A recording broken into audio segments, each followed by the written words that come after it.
Hi guys! For today's video, samahan niyo ako while I pack my things na dadalhin pa uwi ng Pinas. This is my first time going home after 2.5 years sa Japan para hanapin ang sarili. Actually, attend ako ng 50th birthday ni nanay. Simpleng celebration lang with the gang. Samahan niyo ako mag-an sa balutan.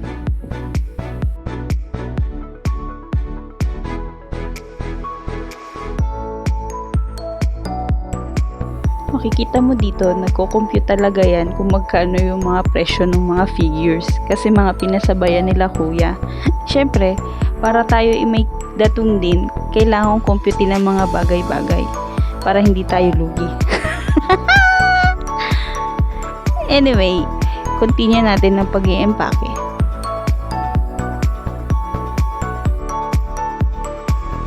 Kung makikita nyo, hindi ko basta siya ginugupit or bawal magasgasan yung mga box. Kasi iuuwi ka pa talaga yung mga box. Kasi kailangan ata nila yun for display or kung anong purpose, ibebenta ba nila or what.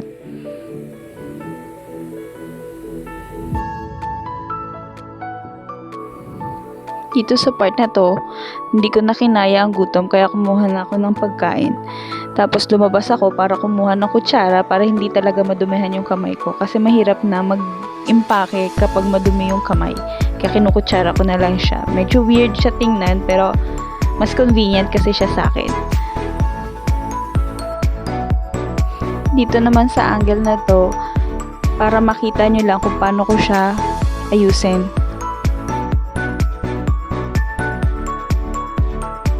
Kung makikita nyo, pinag-aalis ko talaga sila kasi iniisip ko pa kung paano ko ilalagay talaga silang lahat.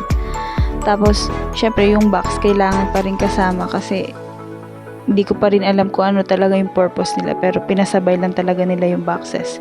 Tapos may mga ano pa dyan, yung makikita nyo yung maliliit na Gundam, kailangan ingatan talaga yon.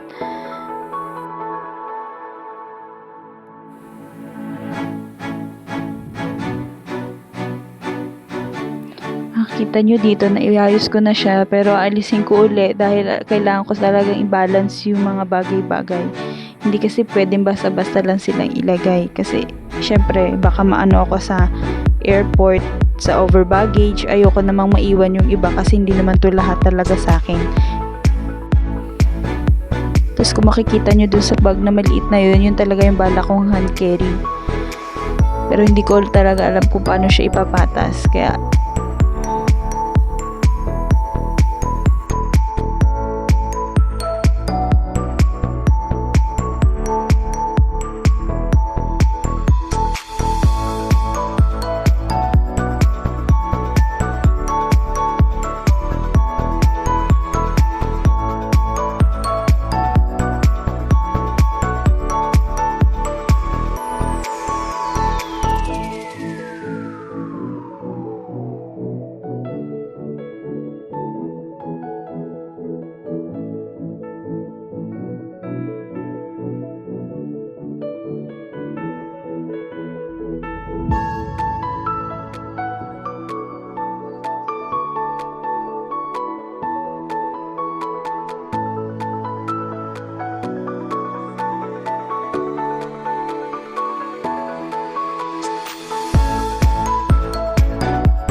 dito sa part na to na nafe-feel ko na matatapos na talaga ako kasi kung nakikita nyo naman malapit na talaga siya, pero sana naman hindi talaga siya over baggage. Tapos kung makikita nyo sa paligid, marami pa talaga akong i-impake. Ito lang yung first luggage na meron ako. Tapos yung second luggage na dadalhin ko, hindi ko na siya binigyan kasi siguro enough naman na tong first luggage na dadalhin ko.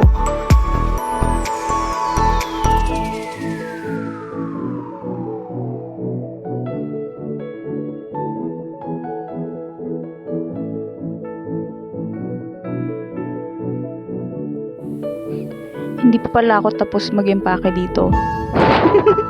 Kasi nakikita ko meron pa pala ako maliliit na nilalagay. Siguro kailangan ko lang talaga siya maisiksik kasi sayang din siguro yung kilo.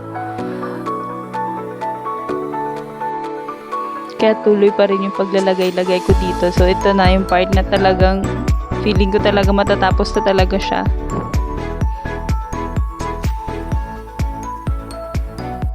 Okay, see you in the Philippines!